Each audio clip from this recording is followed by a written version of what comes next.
itu HIV? HIV ialah singkatan bagi Human Immunodeficiency Virus, iaitu sejenis virus yang menyerang sistem imun manusia. AIDS adalah peringkat paling serius dalam jangkitan HIV, di mana ianya berlaku apabila sistem imun seseorang sangat lemah akibat HIV. Badan juga tidak lagi mampu melawan jangkitan atau penyakit lain. Bagaimana dan di manakah HIV bermula? Jangkitan HIV ini hanya dikenal pasti pada tahun 1980-an, namun sebenarnya virus ini bermula sebelum tahun 1980-an lagi. Chimpanzee merupakan sumber asal virus HIV sebelum merebak kepada manusia. Jangkitan ini dipercayai bermula di daerah Kinshasa yang terletak di Republik Kongo yang kemudiannya merebak ke kawasan lain. Malaysia juga tidak terkecuali daripada menerima kes HIV.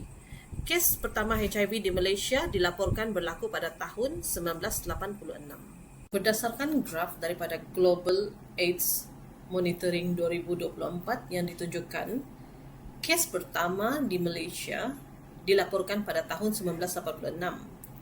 Sekitar tahun 1991, jumlah kes meningkat dengan cepat dan mencapai kemuncak sekitar tahun 2002. Peningkatan ini berpunca daripada kurangnya kesedaran, penggunaan jarum suntikan secara berulang serta stigma yang tinggi terhadap HIV. Selepas tahun 2003, kita dapat melihat penurunan kes secara berperingkat. Ini menunjukkan keberkesanan pelbagai usaha pencegahan seperti kempen kesedaran, ujian saringan dan rawatan antiretroviral. Menurut data 2023, terdapat lebih 85,000 orang hidup dengan HIV, tetapi hanya 68% menerima rawatan walaupun 84% daripada mereka sudah tahu status mereka. Kajian ini dijalankan bertujuan untuk memahami isu HIV secara menyeluruh dan menyedarkan masyarakat mengenai bahaya serta cara menanganinya. Tujuan utama kajian ini merangkumi penyataan permasalahan, mengenal pasti masalah utama yang berkaitan dengan penyebaran HIV, termasuk kurangnya kesedaran, diskriminasi terhadap pengidap HIV, dan kelemahan dalam pencegahan serta rawatan awal.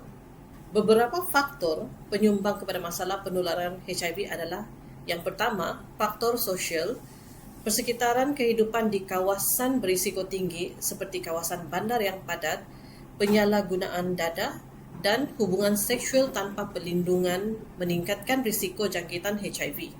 Selain itu, akses terhadap rawatan ketidaksamaan dalam sistem kesihatan menyebabkan ramai individu, terutamanya di luar bandar, sukar mendapatkan ujian saringan, ubat antiretroviral, dan rawatan susulan. Dan yang ketiga, kurangnya pengetahuan. Ramai masih tidak faham tentang cara jangkitan sebenarnya HIV.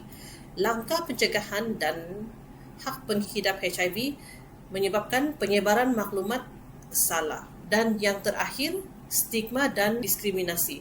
Pengidap HIV sering disisihkan masyarakat, ditolak kerja ataupun perkhidmatan, menyebabkan mereka takut untuk mendapatkan bantuan dan rawatan.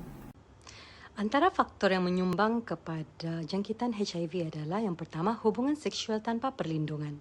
Ia merujuk kepada hubungan seks yang dilakukan tanpa menggunakan kondom atau sebarang bentuk perlindungan lain yang mengurangkan risiko penularan jangkitan penyakit HIV.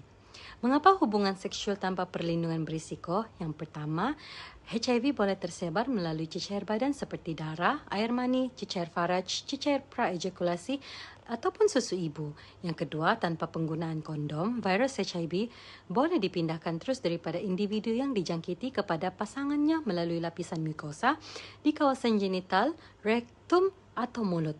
Yang ketiga, risiko meningkat jika terdapat luka kecil, jangkitan kelamin lain seperti sifilis atau gonorrhea, atau aktiviti seks yang kasar.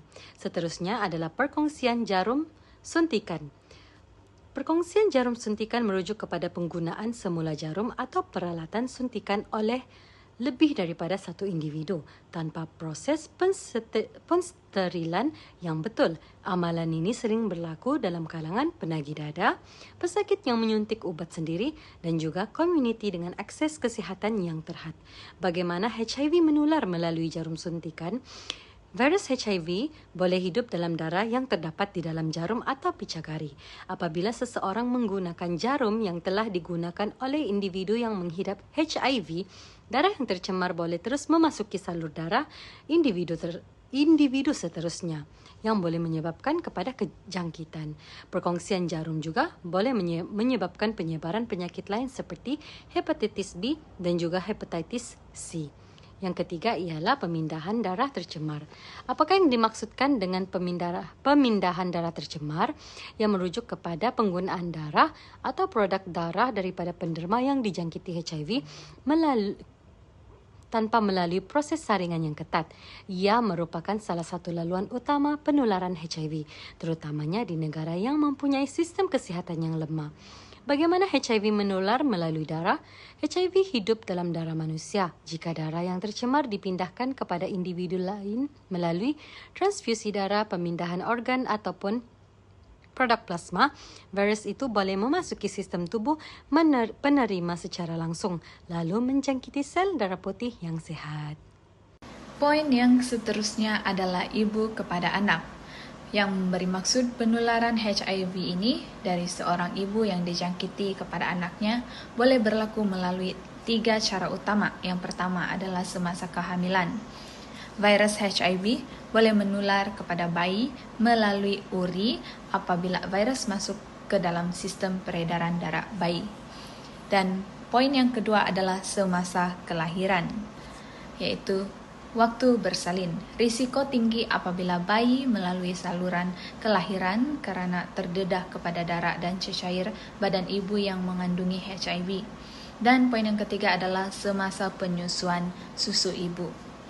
Virus HIV terdapat dalam susu ibu. Jika ibu menyusukan bayi tanpa rawatan pencegahan, bayi boleh dijangkiti. Dan poin yang seterusnya adalah pendedahan profesional kesihatan yang memberi maksud profesional kesihatan seperti dokter, juru rawat, dan pekerja kesihatan yang berisiko terdedah kepada HIV ketika menjalankan tugas mereka. Terutama jika langkah pencegahan tidak diambil dengan betul. Contohnya, tertusuk jarum atau alat tajam tercemar yang telah digunakan pada pesakit HIV. Assalamualaikum warahmatullahi wabarakatuh. Saya Syadi bin Arsyad.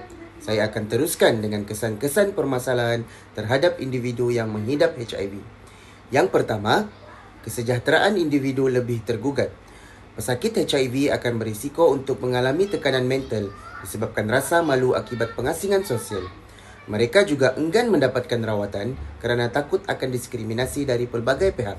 Secara tidak langsung, perkara ini akan menyebabkan kualiti hidup pesakit HIV merosot walaupun rawatan kini jauh lebih berkesan. Yang kedua, kesan permasalahan termasuklah peningkatan penularan penyakit HIV. Individu yang berisiko menghidap penyakit HIV takut untuk menjalani ujian bagi mengesahkan status kesihatan mereka, yang mana akan menyebabkan lagi mereka tidak menjalani rawatan awal sekaligus akan menyumbang kepada jangkitan tidak terkawal dalam komuniti. Maklumat yang kurang ataupun salah tentang pendidikan seksual juga akan mempercepatkan lagi penularan penyakit ini. Ketiga, kesan permasalahan penyakit HIV adalah diskriminasi sosial dan pekerjaan. Pesakit HIV sangat sukar untuk mendapatkan pekerjaan atau mendapat layanan yang baik dan adil di tempat kerja. Stigma komuniti yang menganggap pesakit HIV perlu dijauhi menyebabkan mereka merasa tersisih daripada orang sekeliling, termasuklah keluarga sendiri. Secara tidak langsung, peluang pendidikan dan sosial juga akan turut terjejas. Salam sejahtera, nama saya Eneli Idora Willy dan saya akan terangkan kesan permasalahan bagi poin yang keempat dan poin yang kelima. Poin yang keempat ialah kesan permasalahan HIV terhadap sistem kesihatan awam. Apabila jangkitan HIV tidak dikesan awal atau sudah berada di tahap kronik, kos rawatan akan meningkat secara mendadak. Ini memberi tekanan besar kepada klinik kesihatan dan NGO yang selama ini menjadi barisan hadapan dalam memberi sokongan kepada komuniti HIV. Tambahan pula, program kesedaran tidak akan berkesan jika stigma terhadap HIV masih kuat dalam masyarakat. Jadi, tanpa tindakan yang lebih proaktif, sistem kesihatan kita akan terus terbeban. Poin yang kelima, kesan permasalahan HIV juga sangat membimbangkan terhadap generasi yang akan datang. Contohnya, ibu mengandung yang tidak mendapatkan rawatan berisiko tinggi untuk menularkan HIV kepada bayi mereka. Selain itu, remaja dan belia yang tidak didedahkan kepada pendidikan HIV yang menyeluruh akan terus berada dalam kitaran ketidaktahuan dan tidak dilindungi. Ini menunjukkan bahawa kurangnya pendidikan dan kesadaran boleh memberi kesan jangka panjang pada masa depan negara. Hai, nama saya Nusyaira. Cadangan penyelesaian bagi masalah ini adalah pendidikan dan kesedaran awam. Melalui pendidikan, menyediakan pendidikan seksual yang komprehensif di sekolah dan komuniti. Selain itu, menjelaskan cara sebenar jangkitan HIV ini berlaku. Kesedaran awam untuk komuniti adalah menyebarkan melalui kempen kesedaran melalui media sosial, radio, TV dan poster di tempat awam. Selain itu, menampilkan kisah sebenar penghidap HIV yang hidup sihat dan melawan stigma ini. Yang kedua, untuk mengatasi masalah ini adalah akses mudah untuk ujian dan rawatan. Sasaran kepada orang awam dan orang yang berisiko. Perluaskan lokasi ujian HIV secara percuma atau kos rendah secara rahsia dan selamat. Yang kedua, menggalakkan ujian secara sukarela dan berkala, terutamanya kepada kumpulan berisiko. Seterusnya, sediakan rawatan ART, antiretroviral therapy yang mudah diakses dan berkesan. Yang ketiga, untuk cadangan penyelesaian bagi masalah ini adalah pengurangan stigma dan diskriminasi. Sasaran utamanya adalah majikan, institusi kesihatan dan masyarakat. Melalui institusi kesihatan, latih kaki tangan kesihatan dan pendidik agar sensitif terhadap penghidap HIV. Kuasa undang-undang yang melindungi hak pengidap HIV di tempat kerja dan masyarakat. Wujudkan ruang sokongan seperti kaunseling. Yang keempat adalah penglibatan komuniti dan golongan rentan. Sasaran utamanya adalah kumpulan berisiko, belia dan komuniti. Libatkan orang yang hidup dengan HIV dengan membuat proses keputusan dasar. Jalankan proses khusus untuk golongan seperti pekerja seks, pengguna dada, lelaki yang berhubungan dengan lelaki. Selain itu, galakkan rakan sebaya untuk menjadi pendidik komuniti juga sangat penting. Langkah seterusnya adalah polisi dan undang-undang yang menyokong. Sasaran kerajaan dan NGO, kaji dan ubah undang-undang yang menghukum atau mendiskriminasikan penghidap HIV. Sediakan peruntukan kewangan dan sumber untuk program pencegahan dan rawatan, serta galakkan penglibatan NGO dan komuniti dalam inisiatif dari angka rubi. Saya Elsie Doimi dan saya akan menerangkan kesimpulan berkaitan dengan tajuk kami. HIV merupakan masalah kesehatan yang tidak mengenal jantina, umur, atau status sosial, dan statistik jangkitan terus meningkat dari tahun ke tahun.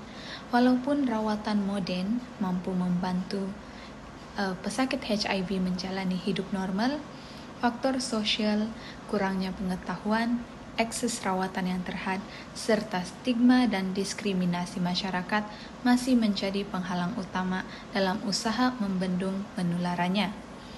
Stigma yang berterusan menyebabkan ramai individu takut untuk melakukan ujian awal atau mendapatkan rawatan, seterusnya meningkatkan risiko jangkitan kepada orang lain.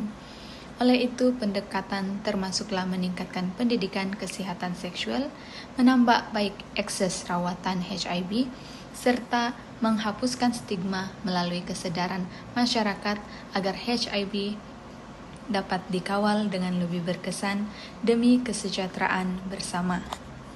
Terima kasih.